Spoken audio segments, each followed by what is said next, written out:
역사 속에 현자들이 많이 있습니다. 그 중에 많은 사람들이 세계 모든 사람들이 인정하는 세계 4대 성인이 있어요. 맨 위에 누군 것 같아요? 공자. 그 옆에는 소크라테스. 그 밑에는요? 예수님. 그 다음에 석가모니. 다 아시죠? 세계 4대 성인입니다.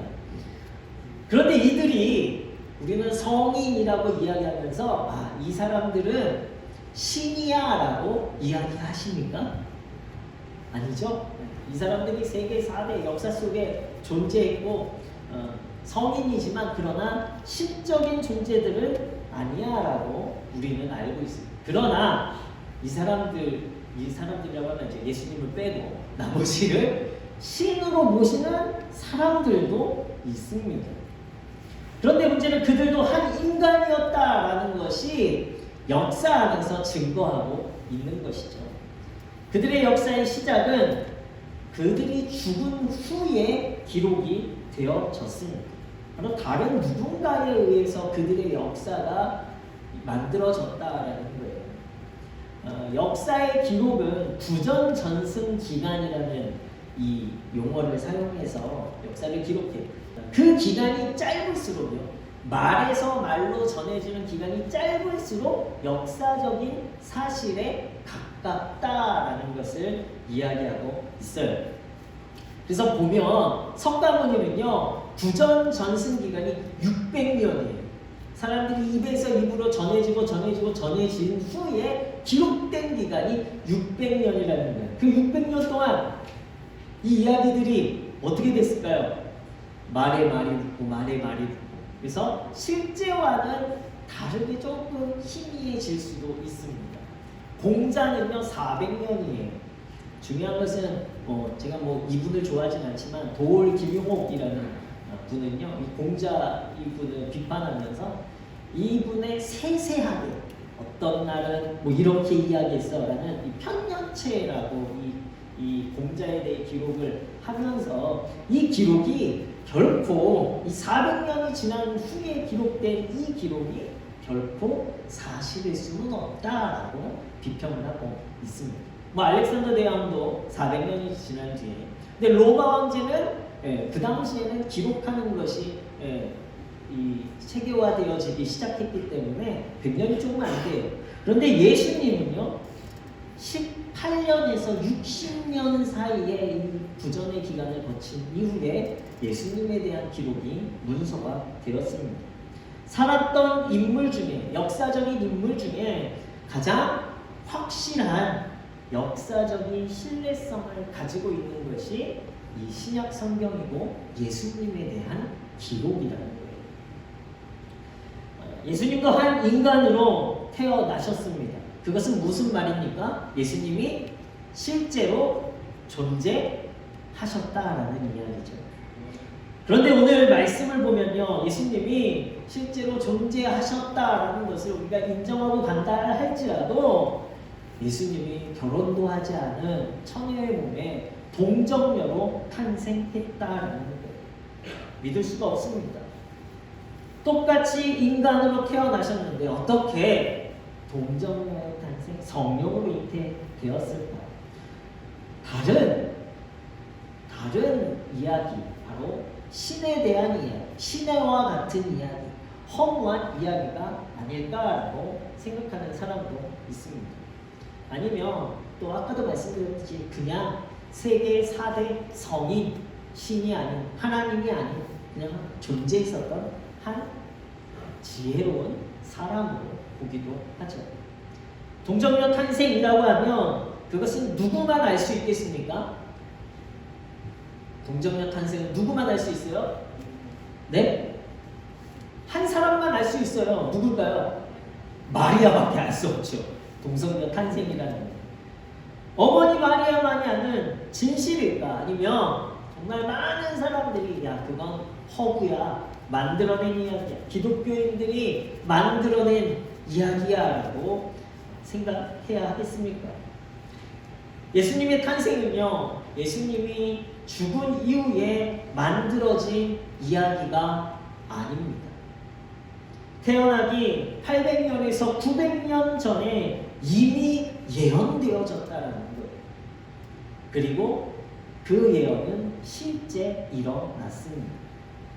누군가에 의해 만들어진 이야기가 아니라 이미 900년 전에 예언자들을 통해 예언되어졌고, 그리고 그 예언은 실제로 일어난 실제 역사라는 거예요. 그것을 오늘 말씀해 보면 천사가 대변합니다. 천사만 대변합니까? 아까도 말씀드렸듯이 800년, 900년 전에 이미 이사야 선지자가, 그리고 미가 선지자가 예수님의 동정녀 탄생을 이야기하고 있어요. 이사야서 7장 14절 말씀해 보면 그러므로 주께서 친히 징조를 너희에게 주실 것이라. 보라, 처녀가 잉태하여 아들을 낳을 것이요 그의 이름을 임마누엘이라 하니라. 마리아에게도 요셉에게도 동일하게 이 예언의 말씀을 실행하십니다. 미가서 5장 2절 말씀에 보면요, 베들레헴 에브라다야, 너는 유다 족속 중에 작을지라도 이스라엘을 다스릴 자가 내게서 내게로 나올 것이라. 그의 근본은 상고의 영원에 있는. 이사야 선지자가 예언했던 동정녀 탄생 임마누엘 예수님은 어떤 분이냐? 바로 이스라엘을 다스릴 왕이라는 것을 미가 선지자가 함께 예언합니다.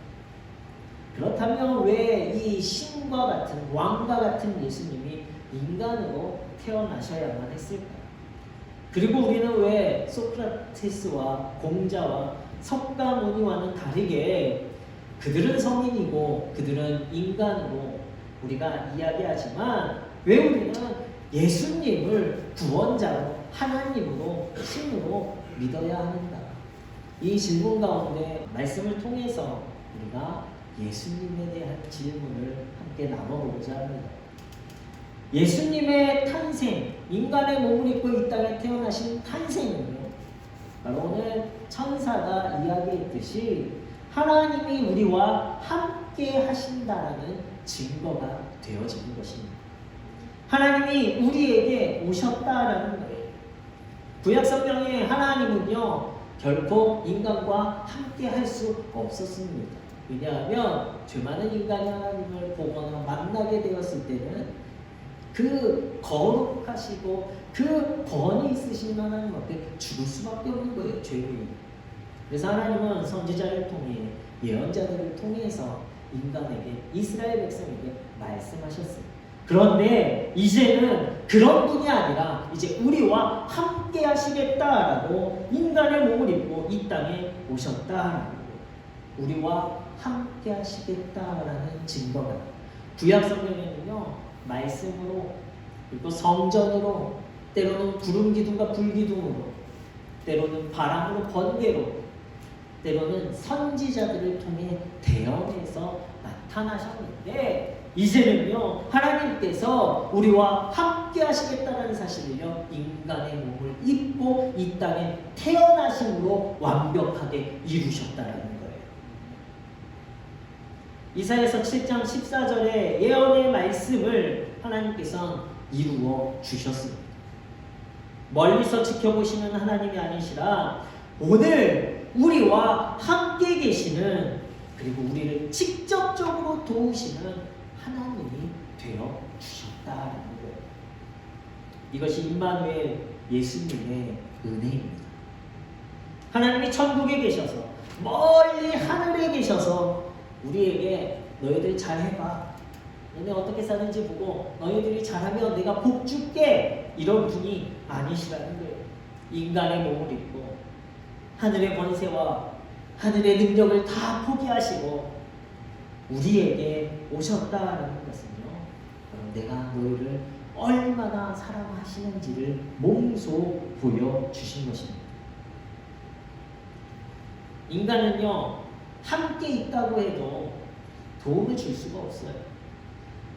저희 첫째 아들이 어릴 때에 철봉에 이렇게 매달리는 걸 좋아했어요. 어릴 때 다 좋아하잖아요.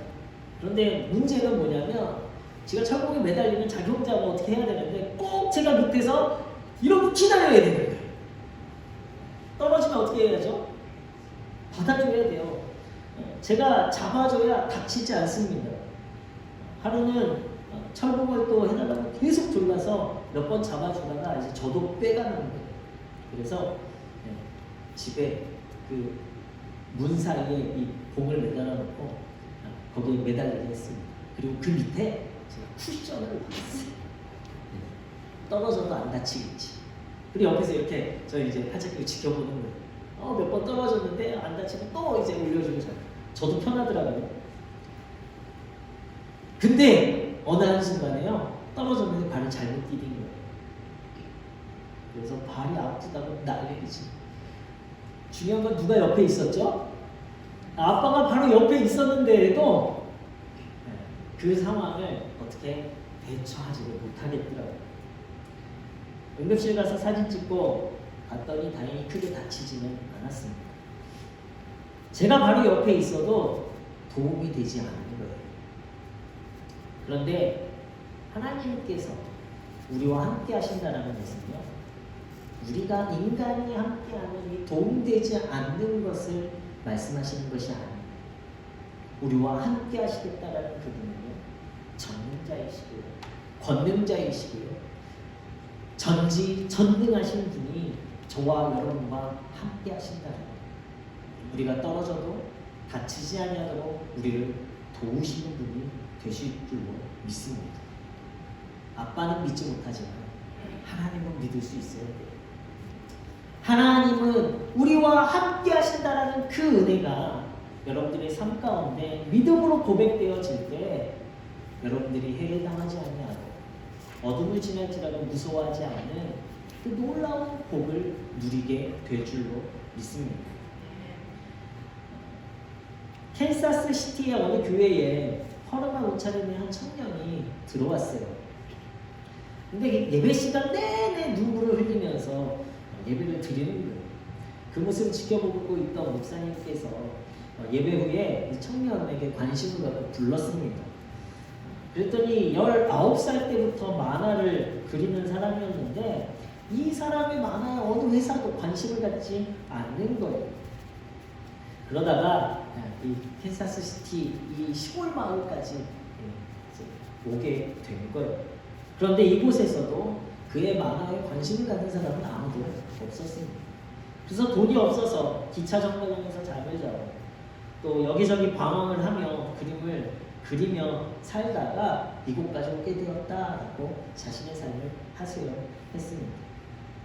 그래서 목사님이 이 청년의 이야기 듣고 너무 딱하니까 우리 교회에 창고가 하나 있는데 그곳에서 정리해서 지내고 그림 공부를 계속하면 어떻겠냐 이렇게 제안을 했어요. 그랬더니 청년이 갈 데가 없으니까요. 좋다고 감사하다고 창고를 잘 정리해서 이곳에서 묵게 되었습니다. 이 청년이 창고에 지내다가 뜻밖의 친구를 만나게 된 거예요. 그 친구는 바로 창고 안에 있던 수많은 쥐들이었습니다. 쥐들이 처음에 청년을 보자마자 도망쳤지만 이제 그곳에서 먹을 것을 주니까 나중에 쥐들이 도망가지 않는 거예요. 그리고 목사님이 청년에게 이제 어느 날 이 쥐에 대해서 이야기를 나누다가 청년에게 이야기했어요. 하나님은 창고에서는 쥐 한 마리도 사랑하십니다. 그렇기 때문에 당신을 더 사랑하지 않겠습니까? 이렇게 조언을 해줬습니다. 언제나 함께 계신 하나님을 인정하고 낙심하지 말고 열심히 만화를 그리기를 바랍니다. 이렇게 위로의 말씀도 함께 해줬어요. 청년이 쥐들과 가까이 하면서 그리고 친구가 되었으니까 쥐들을 그리기 시작한 거예요. 그리고 쥐들의 행동을 만화로 옮기게 되었습니다. 이 쥐들이 어떤 쥐들인 것 같아요? 미키마우스. 네. 이 쥐가 바로 미키마우스를 탄생시켰고요. 이 청년의 이름은 월트 디즈니였습니다.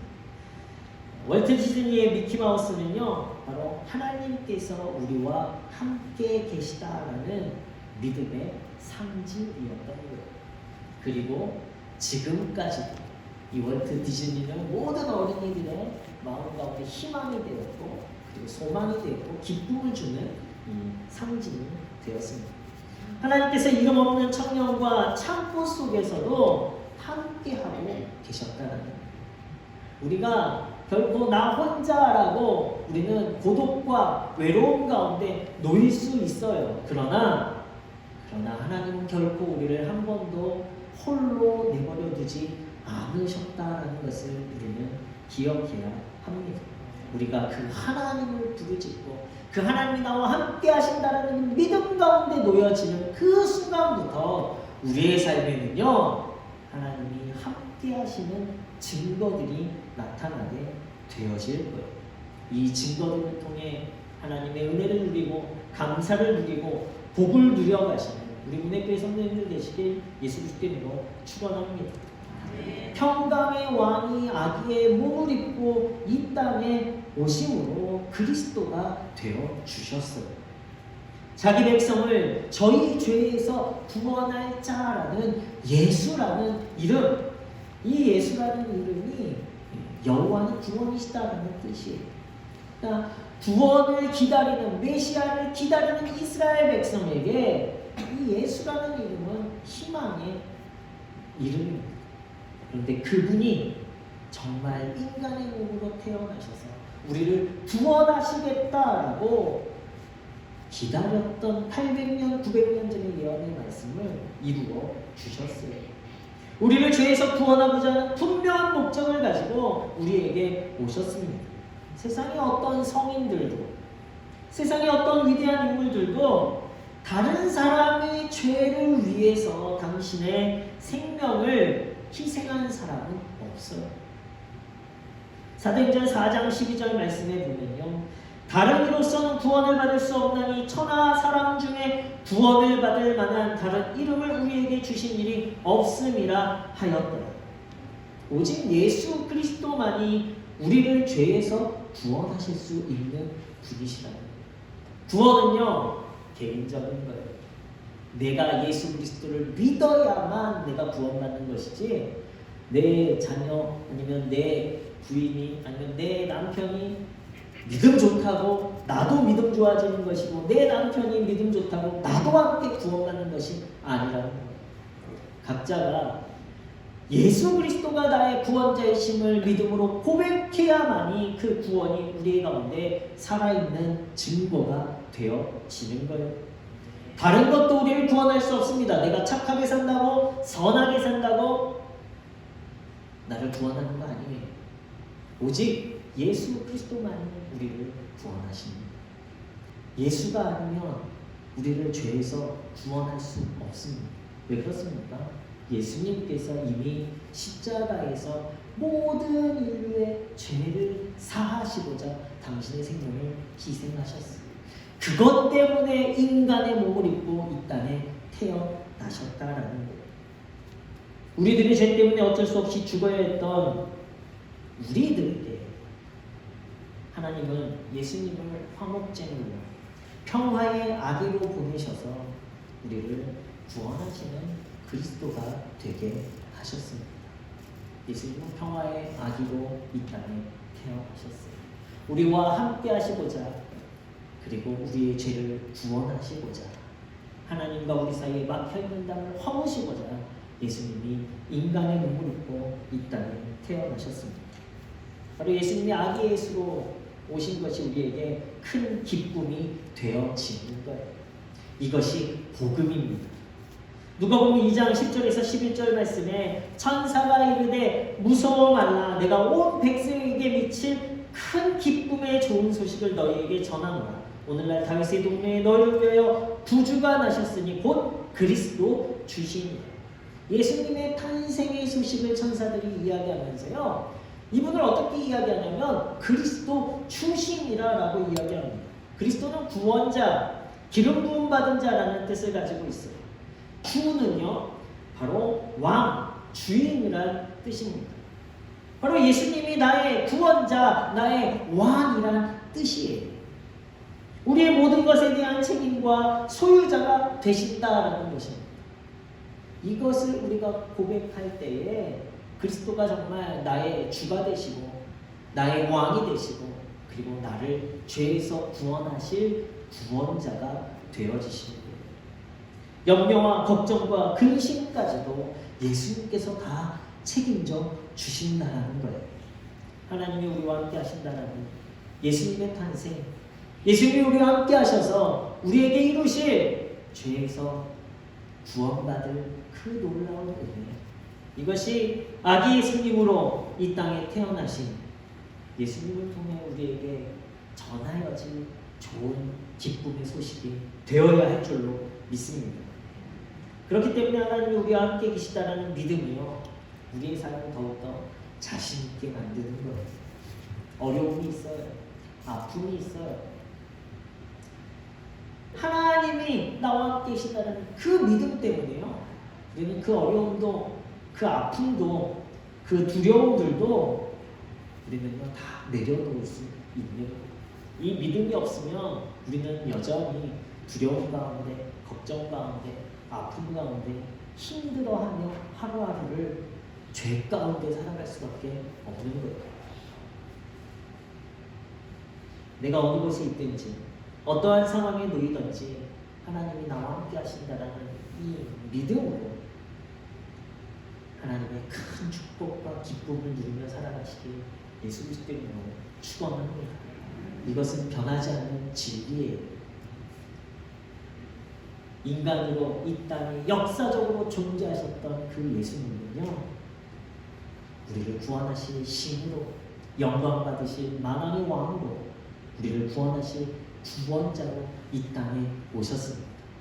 이 복음의 기쁜 소식을 받아 누리시는 우리 문의 모든 성도님들 되시길 예수 그리스도 이름으로 축원합니다. 다음 주는 예수님이 아기 예수로 오셔서 임마누엘의 증거를 보이신 성탄 주일이에요. 왜 그냥 한 주간 열심히 그냥 세상 속에서 살다가 주일이네 그러고 그냥 오시지 않았으면 좋겠어요. 동방 박사가 그 왕을 만나기 위해서 황금과 유향과 몰약을 선물로 드렸습니다. 왕에게 드린 황금이에요. 이 제사장이 성전에서 사용했던 유향이에요. 그리고 선지자와 제사장과 왕에게 부어졌던 몰약이에요. 가장 비싸고 귀하고 정성을 다해서 드렸습니다. 왕으로 이 땅에 오신 예수님의 성탄을 맞이해서 여러분들 가장 귀한 것, 가장 귀한 건 뭐예요? 여러분들 자신이 다음 주에 빠지시지 말라는 거예요. 여러분 자신을 거룩한 산 제물로 이 성탄의 아기 예수 탄생을 위해 드려지는 예배로 준비하시는 예수 그리스도의 이름으로 축원합니다. 왕을 만나는데 빈손으로 나올 수 없잖아요. 정말 우리 마음을 준비해서 나를 죄에서 구원해 주시기 위해 아기로 오신 예수님께 감사하는 마음으로 우리 다음 주에 성탄의 예배를 준비하시는 여러분들 되셨으면 좋겠습니다. 무엇보다 복음, 예수님이 나와 함께 하신다는 이 복음 때문에 여러분들의 삶 가운데 늘 어려움으로, 아픔으로, 또 이 질병으로, 고통으로 살아가는 인생이 아니라 질병이 있다 할지라도, 어려움이 있다 할지라도, 문제가 있다 할지라도 예수님이 나와 함께 하신다는 그 믿음으로 기쁨과 감사로 살아가시는 우리 문의 모든 성도님들 되시길 예수 그리스도의 이름으로 축원합니다.